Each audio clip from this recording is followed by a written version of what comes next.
নমস্কার। যারা Chinese item খেতে পছন্দ করেন তাদের কিন্তু আজকের রেসিপিটা দুর্দান্ত লাগবে।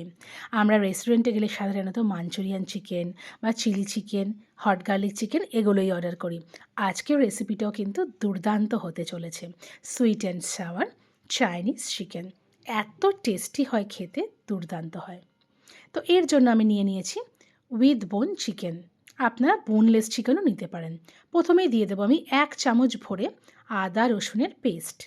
সাথেই দিয়ে দেবো আমি লবণ, আর দেবো গোলমরিচের গুঁড়ো, দিয়ে দেবো আমি লেবুর রস।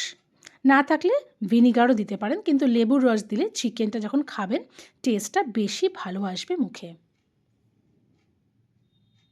এর সাথে দিয়ে দেবো আমি ডার্ক সোয়া সস। 1 চামচ ভরে আমি দিয়ে দিলাম। লাইট থাকলে কিন্তু আপনারা 2 চামচ দেবেন। সাথেই দিয়ে দেবো একটা আমি ডিম। ডিমটা দিয়ে ম্যারিনেট করলে চিকেনটা খুব সফট হয়ে যায়। পরে ডিম দেওয়ার থেকে এখনই ডিমটা দিয়ে মাখিয়ে নেবেন, তাহলে কিন্তু চিকেনটা ভেতর থেকে ভীষণ সফট হয়ে যায়। তো মাখিয়ে আমি এটা রেখে দিচ্ছি। এই ম্যারিনেশনটা আমি 3-4 ঘন্টা আগে ম্যারিনেট করে রেখে দিয়েছিলাম। এবার আমি এটা বানাবো। তো বানানোর জন্য এবার আমি এর মধ্যে দিয়ে দেব। এটাকে ওপর নিচ করে একটুখানি মিশিয়ে নিচ্ছি। তো ভালো মতন এটা ম্যারিনেশনটা হয়ে গিয়েছে। এর মধ্যে দিয়ে দেব আমি এবার কর্নফ্লোর। কর্নফ্লোরটা বুঝে দিতে হবে, খুব বেশি মোটা কোট করব না, আবার একদম পাতলাও করব না, একটু মাঝারি টাইপের কোট করব। তো 2 চামচ মতন আমি এখানে দিয়েছি কর্নফ্লোর। দিয়ে কর্নফ্লোরটা দিয়ে ভালো করে একটু মিশিয়ে নিচ্ছি, ওপর নিচ সব কটা যেন ভালো মতন কোট হয়ে যায়।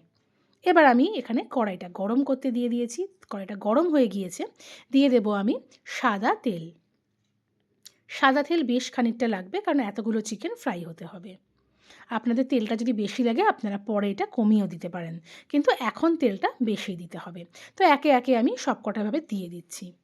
যদি আপনাদের বেশি থাকে তো 2 ব্যাচে 3 ব্যাচে এরকমভাবে করে নিতে পারেন। তো আমার আজকে খুব বেশি আমি বানাচ্ছি না, তাই জন্য আমার প্রথম ব্যাচে যেটা দিয়েছে তাতেই আমার হয়ে গিয়েছে। বেশ লাল লাল করে সব দিক দিয়ে এটাকে ভেজে নিতে হবে। তো আমার রান্না কেমন লাগছে প্লিজ আপনারা কিন্তু কমেন্টস করবেন। আপনাদের কমেন্টসে আমি একটু উৎসাহ পাই নতুন নতুন কিছু রান্না করবার জন্য। তো সব দিক দিয়ে ঘুরিয়ে ঘুরিয়ে ভালো করে ভেজে নিতে হবে,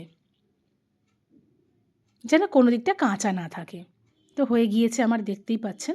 আমি একটু সবগুলো মিলিয়ে নিচ্ছি। এছাড়া চাইনিজ আরও অনেক রেসিপি, মুগলাই অনেক রেসিপি আমার ইউটিউব চ্যানেলে, ফেসবুক পেজে আছে। আপনাদের অনুরোধ করব দেখবার জন্য। আর কেমন লাগলো আপনারা কিন্তু জানাতে ভুলবেন না। ব্যাস এই পর্যন্ত আমার হয়ে গিয়েছে, বেশ লাল লাল করে সব দিক দিয়ে ভাজা। এবার আমি সবগুলোকে উঠিয়ে নিচ্ছি। তো ব্যাস উঠিয়ে নিয়েছি। এবার এদিকে আমি নিয়ে নিয়েছি রেড ক্যাপসিকাম, মানে red bell pepper, yellow bell pepper, green capsicum আর পেঁয়াজ সবই আমি চৌকো চৌকো টুকরো করে কেটে নিয়েছি। এবার আমি রসুনটা একটু কুচি করে নেব,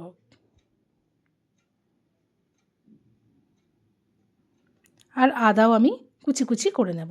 আদা রসুন সবটা ভালো করে একদম ফাইনলি চক আমি করে নিচ্ছি। আমি ছুরি দিয়ে এভাবে কুচি কুচি করে নিলাম রসুনগুলোকে আর আদাটাকেও। আপনারা চাইলে ছোট চপার থাকে সেটা দিয়েও কুচি কুচি করে নিতে পারেন, যদি করতে না পারেন। একটু টাইম নিয়ে করতে হবে, কিন্তু একদম ফাইন কুচি করতে হবে, তাহলেই কিন্তু ভালো হবে, মানে মুখে পড়লে যাতে ভালো লাগে। তো ব্যাস এই দুটো হয়ে গেছে। এর সাথেই আমি দিয়ে দেবো কাঁচা লঙ্কা। কাঁচা লঙ্কাগুলো আপনারা ঝাল বুঝে দেবেন। এগুলো বেশি একটা ঝাল না, তাই জন্য আমি 3টে দিয়েছি। বাচ্চারা যদি খায় তাহলে নাও দিতে পারেন। তো লম্বা লম্বা করে এভাবে আমি কেটে দিচ্ছি।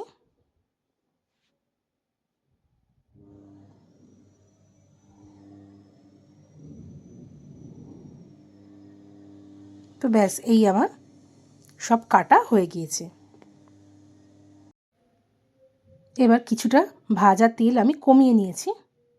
এর মধ্যে প্রথমেই দিয়ে দেবো আমি আদা রসুন এই কুচিটা।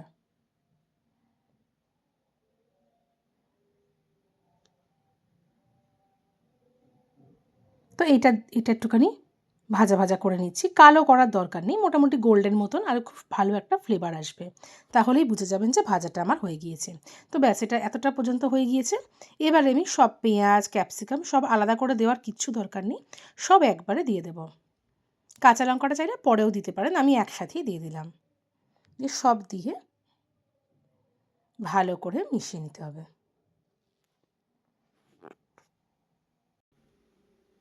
দিয়ে দেব আমি লবণ, খুব বেশি দেওয়ার দরকার নেই, আর দিয়ে দেব গোলমরিচের গুঁড়ো। দিয়ে একটু মিশিয়ে নিলাম, কারণ সসেও, সমস্ত সসেই লবণ অল্প অল্প দেওয়া থাকে। তো ঠিক এরকম থাকবে, ক্রাঞ্চিনেসটা যেন থাকে, একদম গলানোর দরকার নেই সবজিগুলোকে। এবার দিয়ে দেবো আমি 2 চামচ ডার্ক সোয়া সস, 2 চামচ টমেটো কেচাপ, আর 1 চামচ চিলি সস। সেটা গ্রিন চিলিও দিতে পারেন বা রেড চিলিও দিতে পারেন। দিয়ে সবটা দিয়ে ভালো করে মিশিয়ে নিতে হবে। আঁচটা কিন্তু মোটামুটি হাইয়েই থাকবে, নইলে কিন্তু সবজিগুলো সিদ্ধ সিদ্ধ হয়ে যেতে পারে। তো এবার আমি দিয়ে দেবো এর মধ্যে 1 চামচ আমি আগের থেকে গুলে নিয়েছিলাম কর্নফ্লাওয়ার, সেটা আমি এবার এর মধ্যে মিশিয়ে দিলাম জলে দিয়ে। আর একটু জলও লাগবে।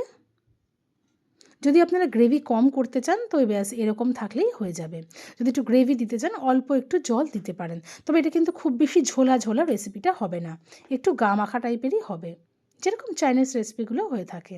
তো সবটা দিয়ে ভালো করে মিশিয়ে নিচ্ছি। এবার দিয়ে দেবো আমি স্প্রিং অনিয়ন। আমি সাদা পোর্শনটাকে এরকম লম্বা করে কেটে নিয়েছি, মাঝেরটা এরকম লম্বা করে দিয়েছি, আর একটু কুচি করে নিয়েছি। তো লম্বা যেগুলো করেছি সেগুলো একটু সিদ্ধ হতে টাইম লাগে, তো সেটা দিলাম, একটু কুচিটাও দিলাম, আর একটু তুলে রাখলাম আমি, পরে গার্নিশিংয়ে আমি ইউজ করব। তো সবটা ভালো করে মিশিয়ে নিচ্ছি। তো এরকম করে কিন্তু আজকাল দেখি রেস্টুরেন্টে দেয় এরকম লম্বা করে, তো এরকম করে দিতে পারেন, কিন্তু ভালো লাগবে। এটা অন্যরকম হলো। এই পর্যন্ত হয়ে গেল। তো জাস্ট কিছুক্ষণ রেখে দিলেই হবে। এর মধ্যে এবার আমি দিয়ে দেব মধু, যার জন্য টক মিষ্টি সব ফ্লেভারটাই আসবে।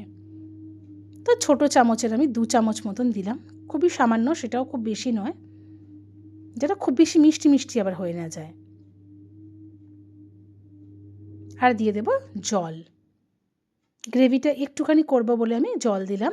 আপনারা যদি স্টার্টার হিসাবে খেতে চান তাহলে কিন্তু নাও দিতে পারেন। একটু ওয়েস্টার সস ছিল, সেটাও আমি দিয়ে দিলাম 2 চামচ মতন, ছোটো চামচেরই, যেই চামচে আমি মধু দিয়েছি। ব্যাস, আর কিচ্ছু দেওয়া নেই, সবটা ভালো করে একটু মিশিয়ে নিচ্ছি।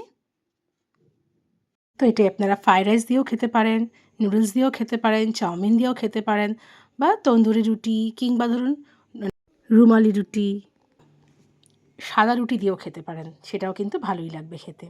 তো ব্যাস, এই তৈরি হয়ে গেল আমার sweet and sour Chinese chicken. তো আমার রান্না ভালো লেগে থাকলে প্লিজ লাইক, কমেন্টস আর শেয়ার করে দেবেন। পেজটাকে প্লিজ ফলো করে দেবেন, আর যদি আপনারা ইউটিউব থেকে দেখছেন চ্যানেলটাকে প্লিজ সাবস্ক্রাইব করে দেবেন। আরও বিভিন্ন রকম রেসিপি আছে আমার ইউটিউব চ্যানেলে এবং ফেসবুক পেজে, আপনাদের অনুরোধ করব দেখবার জন্য। আর কেমন লাগলো আপনারা কিন্তু কমেন্টস আর লাইকের সাহায্যে আমাকে জানাবেন। আপনাদের বক্তব্যে আমি একটু নতুন নতুন রান্না করবার কিন্তু উৎসাহ পাই।